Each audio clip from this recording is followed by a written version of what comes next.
Hi everyone, we're going to start units of measurement today. Now you probably want to go through this packet before you try that density experiment. Okay, so the second experiment after the lab safety is a density experiment. We talk about density in the packet here. Okay, it's kind of common sense a little bit, so some of you I know have already done that experiment. That's fine. Okay, you can resubmit it afterwards if you want, but I recommend you complete this first. Okay, so let's take a look. So units of measurement.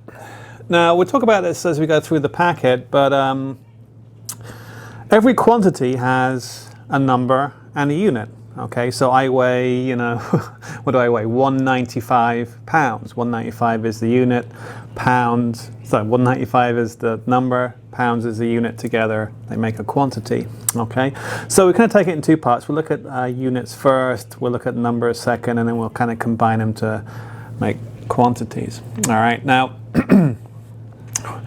we of course live in the United States, so we have a lot of what we call imperial units in everyday use, and we'll talk about those a little bit, and then we'll talk about the ones we actually use in science, the kind of the metric system.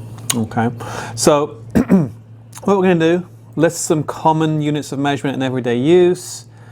So we do the quantity, and then we'll do the familiar unit. So we'll start with something simple, mass, right? Mass. Think about everyday use. What is the everyday unit for mass? Well, it's the pound, right? So pound. Okay. Now, the pound isn't an American invention. It's actually, if you look over here, this is a pound note. This is an English 20-pound note from a few years ago. On the back of the 20-pound note is Michael Faraday, who's a chemist. Okay, so English put chemists on their money, which is kind of cool. All right, so Michael Faraday is on the back of the 20-pound note. And if you read the fine print on any British currency, it kind of makes sense, because this piece of paper is probably worth, based on what it's made from paper, 2 cents, right? But it's worth, when you go to a shop or a bank or something, 20 pounds, about $30, right? Why is it worth that? It's just a piece of paper. Because it's actually a promissory note from the government. All currency is a promissory note from the government. And if you read this promissory note, it says, promise to pay the bearer upon demand the sum of 20 pounds sterling silver. So the pound originated, the currency unit, from an equivalent to a mass or a weight of silver. So that's why it's pounds, right? Okay, so the pound sterling, back in the day, used to represent the same number of pounds, pounds, 20-pound note, 20 pounds of silver. That's not true anymore, of course, because the cost of silver is much more these days, but it's kind of an interesting thing. You can go into the Bank of England and they have to honor their promise, right? So you can go in and you can say, hey, I want to exchange 20 pounds of silver for this piece of paper, and they have to do it, okay? The thing is, there's no time limit, so they make you wait longer than your natural lifetime to give you the 20 pounds of silver, so it's kind of a catch-22. All right, so that's the pound. Now, obviously, if we cut it into 16 pieces, we get ounces. Fair enough, right? But believe it or not, there's actually a bigger unit than the pound, and it's one of these. It's like a rock. It's actually a stone. If you actually go and buy a bathroom scale in England, it measures in pounds and stones. There are actually 14 pounds to 1 stone, and 16 ounces, of course, to a pound. Okay, this is a super ancient unit, okay? Just imagine the ancient conversation. Hey, how many of them big rocks do you think you weigh? Oh, I probably weigh about 10 of those stones. So there's stone, right? So a stone is a big rock. They still use it today for, measurement of body weight, okay? So, the 13-stone rugby player is probably about 220 pounds or something. Okay, so that's mass. Now, other quantities that are measured, of course, well, think about just everyday stuff. When you drive past the bank, what does it tell you? Time and temperature, right? Okay, how far is it to Chicago? Length, right? So those three other things are common quantities we use every day. Length, in the US, what do we use? Well, let's pick something. I'm just under 6 feet tall, right? So feet. Again, that's an imperial unit. Comes from England originally, right? A foot is, of course, the length of one's foot. So that's based on an average person's length of foot, right? Okay. If I split that into 12 equal parts, what do we call those? Inches, right? Here's an interesting experiment, okay? Take off your socks and shoes. A thumb is an inch, and a foot is a foot, right? You should have 12 thumb lengths down the sole of your foot. Okay, kind of interesting, right? A foot, 3 of those make a yard. Okay, a yard is a pace. And this is how they used to measure things back in the day in very ancient times, you know, using body parts, right? In fact, if you look in the Bible, a cubit is from here to here, right? So body parts have been used for measurement forever, right? So an inch is a thumb, a foot is a foot, a yard is a pace, essentially. Okay, and then a mile, and there's lots in between. There's furlongs and chains and things between yards and miles, but there's, I think it's 5,280 feet is 1 mile. All right, so that's, you know, everyday life here in the US, all right? Then we got time. Now time is kind of a universal thing, okay? No one invented time really, but some of the first people to measure it were actually the Druids, right? At Stonehenge in the UK. So Stonehenge is this kind of stone circle, you've seen it before many times, probably on TV. And it's a clock, it's basically a sundial, right? Okay, and when the sun shines through the headstone on the longest day of the year, around June 22nd or something, it casts the longest shadow, okay? And then you come back a year later and it does it again. And this allowed the ancient English, the Druids, to plan an agricultural calendar, okay? So that was kind of the rise of kind of agriculture over hunter-gathering, and that's why, you know, people were able to come out of that kind of Neolithic era through measurement of time. Right, and that was by stone circles. There's many, many stone circles over southern England. Stonehenge just happens to be the biggest. All right, so what Stonehenge does, it measures a year. Okay, and you know, if you count the number of days it takes for the long shadow to come back round again, it's 365.25, because every 4 years we have a leap year, yeah? Okay, there's actually more decimal places down there, okay? Extra credit, okay? Give me the number of days in a solar year to 4 decimal places, okay? That's why we have a leap century every so many years, okay? Because every 4th year we make up the 0.25, and then every century or so we make up the further digits. All right, so years, days, and then we just kind of do some simple division. So days, 24 hours in a day, 60 minutes in an hour, and then 60 seconds in a minute, okay? So ever since before the 1980s, time used to be defined as, just like the Druids did, how long it takes the sun to go, how long it takes the Earth to go around the sun, 1 solar year, right? And then just start dividing it down. Now, if we relied on that method for the GPS system, which relies on very accurate timing, okay, you'd probably be 100 feet off every time you use your GPS. So nowadays, we don't measure time by looking at the sun. We actually measure it using what's called a cesium fountain, the atomic clock, right? So it measures transitions in a cesium atom.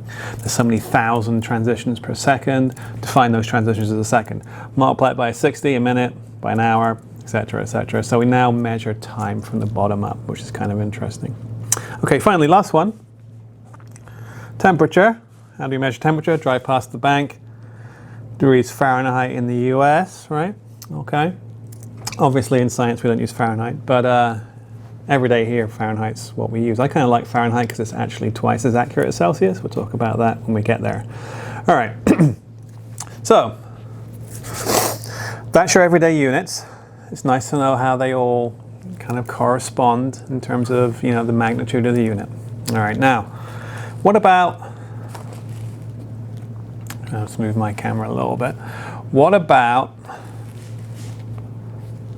science? Okay, so in science we have a similar thing. We have similar quantities, mass, length, time, and temp, okay?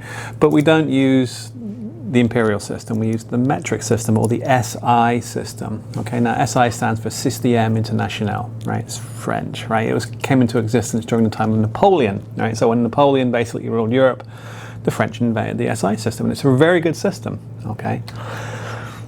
Now, The reason why it's a good system is we'll find out as we go through the next few pages. But it all comes down to what we call base units. What are the fundamental units of measurement of these quantities, right? So what is the fundamental base unit of mass in the SI system? We don't have a choice like up here. We actually have just one, right? So it's actually the kilogram. The kilogram, 2.2 pounds, right? That's what a kilogram is. That's what we weigh things in. You go to a French supermarket, the ham is, the jambon, right, is sold in kilograms, okay? Length, well, maybe you've done a physics experiment. Oh, fundamental base unit, kilogram. I should write, I just switch that, right? Symbol is kilogram. Kilogram. Length, think about a physics experiment you did, driving those little carts down the ramps. Meters, right? So meter is the SI unit for length, M for meter. Time, well, we've got to choose one. Think about that physics experiment again. Meters per second was speed, right? So seconds. A little less for seconds. And then temperature is interesting.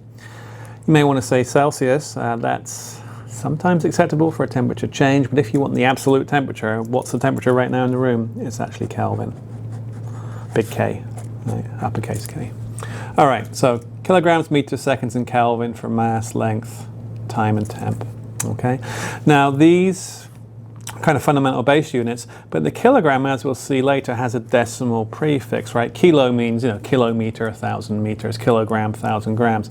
Grams are tiny little fiddly things, right? So there's a 28 grams in an ounce, right? So you don't go to the store and buy 5 ounces of ham, right? Because that's silly. That's like a quarter of a slice or something, right?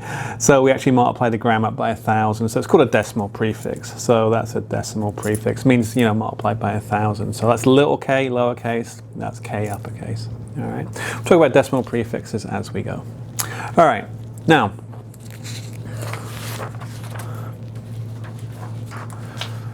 moving on. So why is the SI system preferred by science and pretty much every other country in the world, right? Okay, so it all comes down to, well, we'll talk about some other details in a moment, but it mostly comes down to derivation, okay?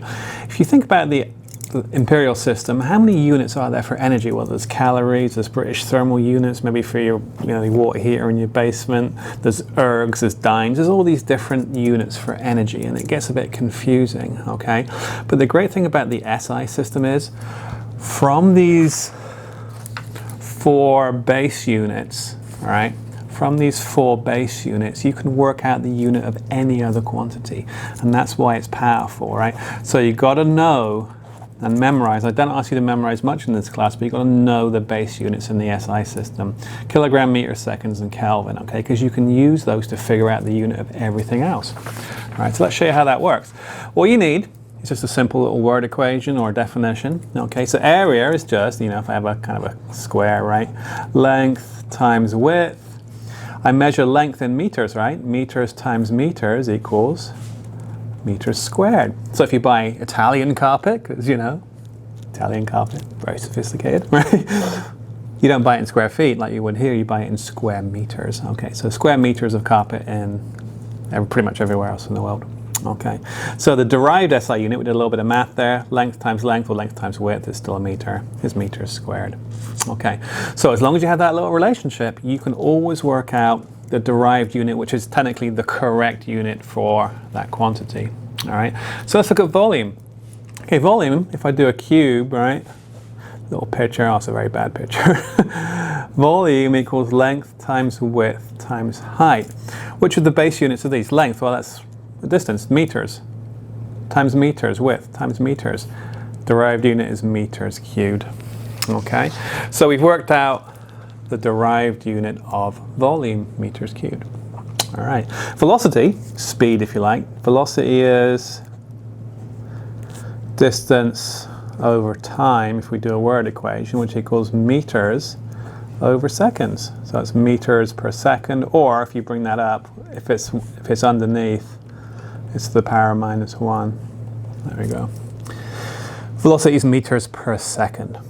Okay, density, useful for your lab, of course. Okay, density is a measure of how much mass is in how much space. So that's mass divided by volume. We've already just got volume up here, right? So it's mass, which is going to be kilograms, over meters cubed. So it's kilograms per meter cubed. Okay, now that will give you typically a very, very small number, and in your lab, if you've already looked at it, we generally go grams per milliliter or grams per centimeter cube, which basically multiplies the number by 1,000, which makes it easier to deal with, okay? But it simply comes to me, you just move the decimal place, all right? So it's really that divided by 1,000, oh, multiplied by 1,000. Okay, now those ones I want you to know how to derive these, right? Okay, but these guys here, force and energy, a little bit harder, but I just want to show you that it works for anything. Okay, so think of force, Newton's second law, right? Force is mass times acceleration. Okay, now force equals mass times acceleration, which equals kilograms. Acceleration is meters per second, so per second squared. So kilogram meters per second squared. That's called a Newton, right? So whenever you see a Newton in a physics book, that's actually a kilogram meters per second squared. You have to excuse me a second, I just have to plug in my, there we go. All right, running out of juice on my monitor here. Okay, so finally energy. Energy equals, everybody knows Einstein's equation, mc squared. So like, you know, you're in casual conversation, you're talking to some student, oh, E equals mc squared, the student says, trying to sound smart, right? Your response to that is, what's the c in mc squared? It's actually the speed of light, right? So mass, kilograms, speed, meters per second, all squared. Okay, now that's called a joule, all right? But it's a kilogram meters per second all squared. Meters per second. Oh, meters squared. Let's just get that. Meters per second all squared. All right. Meters per second all squared. That's better. All right, let me just write that again. Kilogram meters per second squared. Okay, and we call that a joule. All right. So those are your derived units again. Be able to do the first 4, right? Okay. Now, moving on, why do scientists prefer the SI system? Why do we like this? Well, the first one's obviously above, right? So it's a universal system. Everybody the world over can do this math, so everybody knows what the official unit for volume, velocity, density, etc. We can just do this calculation real quick, or this unit calculation quick, and we can work out the official unit. So there's no confusion. Everyone's talking the same language. Everyone uses the same language. You can take it anywhere you like, right? Now here's a weird situation, right? So when you buy, for example, gasoline, the English gallon and the American gallon are actually a different size. So that means the English pint and the American pint are different sizes. The American pint's 16 fluid ounces, the English pint's 20. So whenever you go to a bar, Bennigan's, right, they have the true pint. That's actually 20 fluid ounces of beer, not 16. So hey, always go with the English pint, right? So now imagine the havoc if you're trying to sell kind of gasoline on an international exchange in gallons. Well, whose gallon are you using? If you happen to kind of be using English gallons, you get 20% more stuff, right? Or worse, 20% less if it's American. So that's not a portable unit, right? However, a kilogram is a kilogram is a kilogram. Now, back to the front page here. That's the kilogram, okay? The kilogram is actually a piece of palladium in Paris that weighs exactly 1 kilogram, okay? It's a fundamental kind of base unit kind of standard, right? So you can take that out of its container and it's kept under glass vacuum so it doesn't corrode, right? Put that on a balance, set the balance to 1 kilogram, use those balances to calibrate every other balance. So that's a standard, that's a primary standard. Every kilogram compares to that kilogram. So everybody's on the same page. There's no kind of question what a kilogram is, okay? In fact, recently, extra credit, the unit, the kilogram, was actually redefined in terms of a mathematical equation. So just tell me what that mathematical equation is for 1 point of extra credit. Email me, right? Okay. And also the meter on the floor in the Science Museum in Paris, the kilogram has its own room. So does the meter. There's 2 scratches on the floor exactly 1 meter apart, and you compare rulers to that distance, right? But interestingly, behind the museum, something more interesting, there's actually a scratch on the wall, and that's Napoleon's original meter, which is right there. That's kind of cool. All right. Okay, so universal portable. Now think about it, kilogram is the same everywhere, right? So a kilogram of coffee beans in Seattle is the same as a kilogram of coffee beans in Brazil. So when you trade there's no confusion, right? Works for regular businesses, works for other businesses, right? So if you ever watch kind of these cop shows, you know, the light aircraft lands in Florida and they got that mysterious white powder there, right? And they use the unit of key, right? 20 keys of cocaine or whatever, right? So that's because key is kilogram, right? There's no confusion at the airstrip, no exchange of gunfire, right? So even the shadiest of characters use the SI system because there's no confusion, right?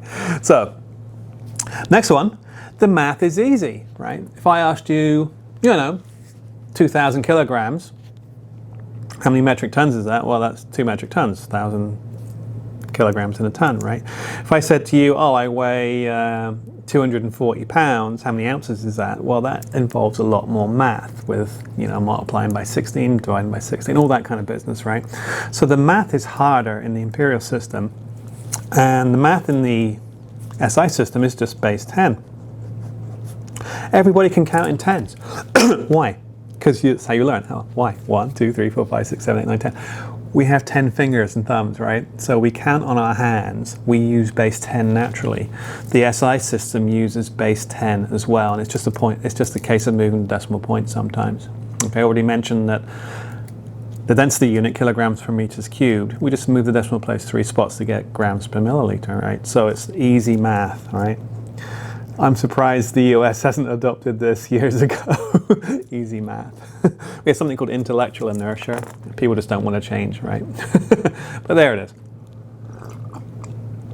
Now, so easy math. And finally, the thing we did above. Everybody's on the same page with the units. There's an official unit for energy, kilogram meters per second squared, right? There's an official unit for density, kilograms per meter cubed. All these things have an official unit which we derive from a simple math, right? Okay, so everyone's on the same page with the units. There's no confusion with the units, okay? All right. Now,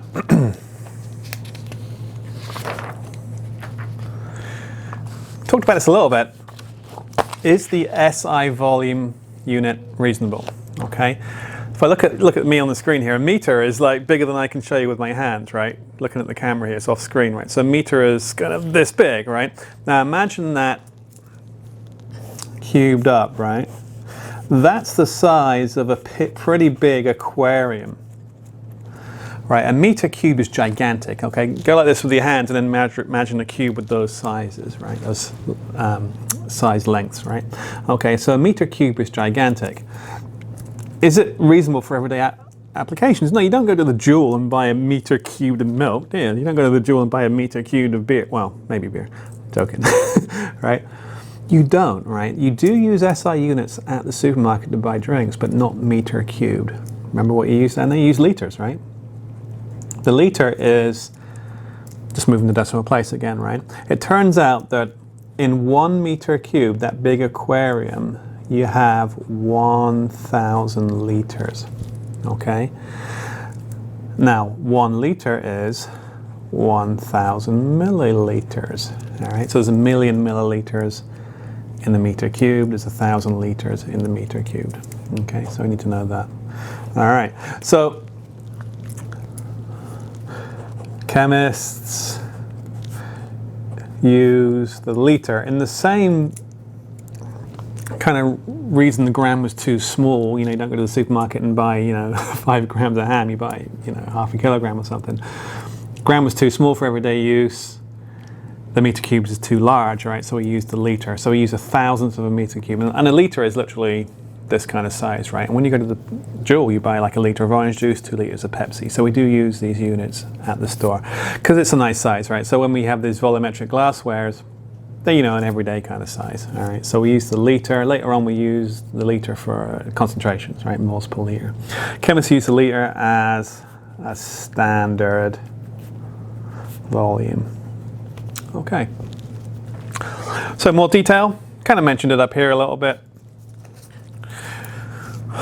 1 meter cubed equals 1,000 liters, and sometimes a liter is called a decimeter, a tenth of a meter, tenth, 1,000, right?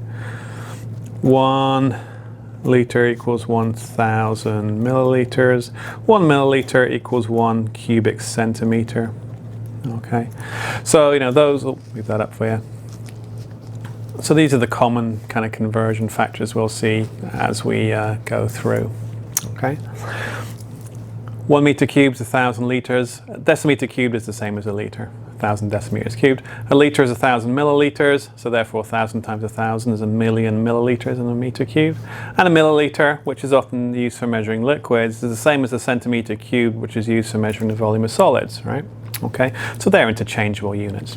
All right, but that's usually solids, that's usually liquids. All right. Now, that would be a fantastic place to stop because I'm at 25 minutes, okay, and you remember my timer, it stops at 29 minutes. And we're about to come on to some, kind of a new topic here, okay? So we'll stop there and we'll pick it up, in the next video with scientific notation and SI prefixes.